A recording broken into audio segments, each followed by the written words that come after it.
Ginarespeto sang prosecution kung anuman ang mangintikang sang kampo ni Vice President Sara Duterte agud questionon ang pagsabpina sang ilang tax records sa Senate Impeachment Court.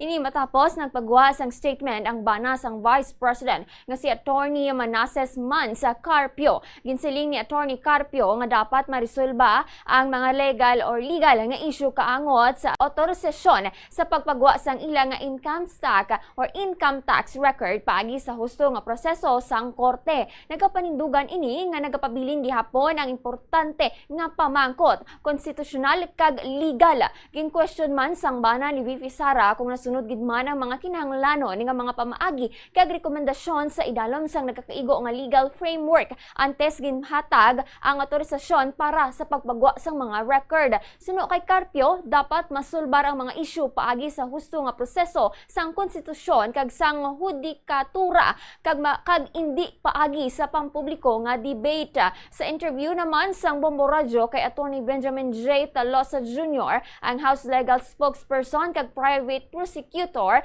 iyaging pahayag nga kinamatarong man sang pihak nga kampo nga i-avail ang mga remedyo sa idalom sang layikong sa ila pamatsyag na natapakan ang ila nga kinamatarong. Suno kay Tolosa, handa ang prosekusyon nga mag-atubang. Nahibaluan nga napasa na sa impeachment court ang tanan nga dokumento nga ilagin sa pina halin sa mga bangko, Bureau of Internal Revenue kag Anti-Money Laundering Council.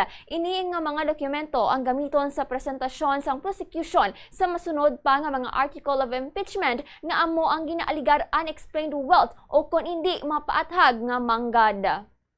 Tulad ho, no, ng kahit sinong kababayan natin, if they feel aggrieved, kung sa tingin nila merong silang mga karapatan, no, nasagasaan, they're welcome to avail of remedies under the law. Hindi ho natin yan pwedeng ipagkait sa kanila kung anong gusto nilang subukan, no, ng mga legal actions na gawin. Sa kanila ho yan, karapatan nila yan. But kung ano man ho mga hakbang na gagawin nila, handa naman ho kami, no, yung prosecution para sagutin ho yan. Dahil nananalig ho kami na tama ang naging pagpapasya ng impeachment court, no, na ipasabpina itong mga napakahalaga na mga financial documents nito ng Vice Presidente at ng kanyang asawa.